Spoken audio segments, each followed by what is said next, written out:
When you look at the offense, just whether it was yesterday off the wheel or right now, we've kind of seen a power surge with the home run ball. What do you think has led to that successively?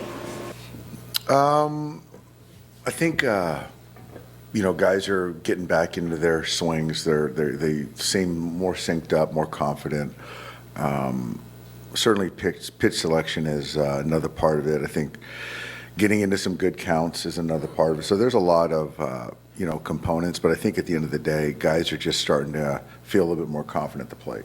It feels like we're seeing that just amongst the group as a collective, the confidence. With Roki, if you look at his last few outings, building up to this one, how have you felt him just kind of really take that step in the right direction or really just build off each outing? I think with Roki, he's just more. I think I've seen over the last handful of weeks, he's just more comfortable, and whether it's the comfort leads to more success or the success leads to him a little bit more comfortable, but more engaging. Certainly with the split, kind of changing that, adding the velocity of that, I think has kind of helped the success. But he's in a good spot. Does this feel like a good potential test of sorts for him? Yeah, this is a good test. Certainly they've got some talented guys over there, and I just expect him not to run from it and not to run from this challenge and go after these guys. Has the fastball seemed better to you, and how much of that is because the split has been more effective as a secondary option for him? I think that the fastball has been better, and I don't know if it's because the split can kind of protect the fastball a little bit, so he has a little bit more confidence in, attacking with it than he did before. With him, because of the injury last year, just the amount of time that he's played, do we undervalue how kind of early he still is in that transition?